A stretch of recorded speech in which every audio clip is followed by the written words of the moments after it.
नमस्कार दोस्तों। तो हमारा जो पब्लिक स्पीकिंग का जो सेशन है, इसमें आज हम सबसे ज़्यादा एक ज़रूरी चीज़ जो होती है, हमारी बॉडी लैंग्वेज का जो हिस्सा है हैंड मूवमेंट, आज हम उसके बारे में चर्चा करेंगे। आपने कई बार कई स्पीकर्स को देखा होगा कि जब उनके वो जो लोग जब बात कर रहे होते हैं तो उनके हैंड मूवमेंट्स बड़े अजीब से होते हैं।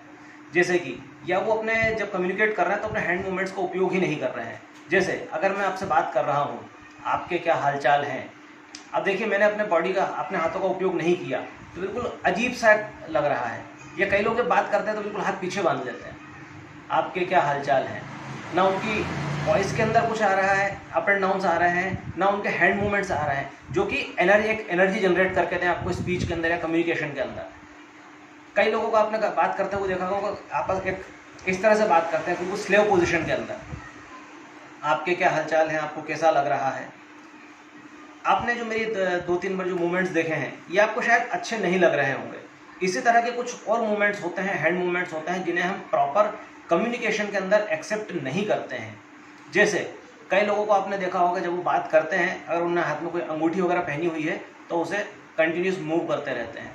ये भी एक बैड पोस्चर होता है स्टैंड के हिसाब से, पब्लिक स्पीकिंग के हिसाब से। या फिर उसे बार बार आपके क्या हालचाल हैं, एक राजा था वो जंगल में गया, ये स्टार्ट। यस। दोस्तों, जब भी आप पब्लिक स्पीकिंग कर रहे हैं और कहीं पर आप प्रेजेंटेशन दे रहे हैं तो आपको ध्यान रखना है कि आपका जो हाथों का मूवमेंट है वो कुछ इस तरह से होना चाहिए। हाथों की जो पोजीशन है कुछ इस तरह से होनी चाहिए। या तो आप हाथों को इस तरह से रख सकते हैं, या आप अगर थोड़ा सा अनकंफर्टेबल फील कर रहे हैं तो आप बिल्कुल टाइटली होल्ड कर सकते हैं, या आप इस तरह से एक के ऊपर एक हाथ रख सकते हैं। पर आपका जो भी आप पोस्चर बनाते हैं उसमें ये ध्यान रखना है कि आपका जो ये कंधा है और ये हथेली है ये एक दूसरे से 90 डिग्री के कोण पे होना चाहिए, 90 डिग्री के एंगल पे ये होना चाहिए। अगर आप इसको 90 डिग्री के एंगल पे रखते हैं और इसके बाद आप जैसे जैसे आप कम्युनिकेशन स्टार्ट करते हैं वैसे वैसे धीरे धीरे आपको आपके हाथों का मूवमेंट बढ़ाते जाना है। धीरे धीरे आपके हाथों का आपको मूवमेंट बढ़ाते जाना है। जैसे आपकी स्पीच फ्लो कर रही है उसी फ्लो के साथ में आपको आपके हाथों का मूवमेंट बढ़ाते जाना है। आप देखेंगे कि जब मैं अपनी बात करते हुए अपने हाथों का अगर उपयोग करता हूं तो थोड़ा सा अट्रैक्टिव भी लगता है और लोग ज़्यादा इंगेज महसूस करते हैं। तो दोस्तों, ये खास मूवमेंट है जब आप किसी के साथ में पब्लिक कम्युनिकेशन कर रहे हैं। अच्छा, आपको एक चीज़ का विशेष ध्यान रखना है कि आपके जो हाथ हैं ये बिल्कुल स्ट्रेट नहीं होने चाहिए कि अगर आप बात कर रहे हैं और आपको बार बार हाथ उठाना पड़े, आपको ऐसा बिल्कुल नहीं करना है। आपका जो हाथ है ये 90 डिग्री पोजीशन पे रहना चाहिए, 180 डिग्री की पोजीशन पे बिल्कुल नहीं रहना चाहिए। एक चीज़ का ध्यान रखना है कि कई बार जब हम कम्युनिकेट करते हैं या कई जगह हम जब स्पीचेस दे रहे हैं तब हमारे सामने पोडियम होता है।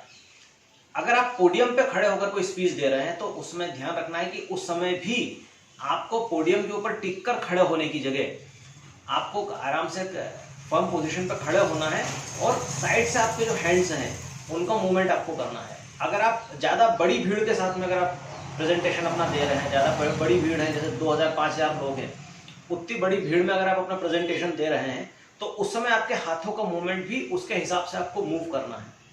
अच्छा, कई लोगों का कन्फ्यूजन रहता है कि सर क्या ये हमें हैंड मूवमेंट्स सभी जगह अप्लाई करना है, जितनी जगह हो सके उतनी जगह अप्लाई करना है। क्या हम अपने बॉस के साथ में, अपने सीनियर्स के साथ में भी इस तरह से डील कर सकते हैं। देखिए, ये एक लॉजिक थोड़ा सा सोचने वाला प्रश्न है कि आप कहाँ पे खड़े हैं, किन लोगों के साथ में खड़े हैं, आपकी और उनमें लेवल वाइज कितना अंतर है। तो आप जिस पोजीशन पे हो उसके हिसाब से आपको आपके हैंड मूवमेंट्स का ध्यान रखना है, पर आपको आपके हाथ के मूवमेंट्स का ध्यान रखते हुए कम्युनिकेट जरूर करना है। आपके कम्युनिकेशन के अंदर आपके हाथों का मूवमेंट का उपयोग करना है। अगर आप आपके हाथों का मूवमेंट का सही उपयोग करेंगे तो आपका कम्युनिकेशन ज़्यादा इफेक्टिव होगा और ज़्यादा लोगों तक पहुँचेगा। एक पब्लिक स्पीच जब भी आपकी होती है, एक समस्या अक्सर सामने आती है कि कई बार आपको सिंगल हैंड माइक दे दिया जाता है कि आपके एक हाथ में माइक होता है और आपके पास में सिर्फ मूवमेंट के लिए केवल एक ही हाथ अवेलेबल रहता है, आपके दोनों हाथ अवेलेबल नहीं होते हैं। उस पोजीशन में भी आपको एक हाथ को रखते हुए, स्टैंड पोजीशन पर रखते हुए, दूसरे हाथ का उपयोग करते हुए अपनी बातों को कम्युनिकेट करना है, अपने हाथों को मूव करना है और साथ ही साथ में आपको जो आपका हाथ है वो हाथ चेंज करते हुए जाना है ताकि आपके दोनों हाथों का इंगेजमेंट बराबर बना रहे। तो ठीक है दोस्तों, हमने अपने इस वीडियो में सीखा है कि अपने हाथों को किस तरह से हम उपयोग कर सकते हैं अपनी पब्लिक स्पीकिंग के अंदर। हम अपने आने वाले वीडियो में यह भी सीखेंगे कि हम किस तरह से अपनी वॉइस को और अपने बॉडी के दूसरे पार्ट्स का उपयोग करके हम ज़्यादा अच्छी तरह से अपनी स्पीकिंग को बना सके और ज़्यादा इफेक्टिव बना सके। धन्यवाद।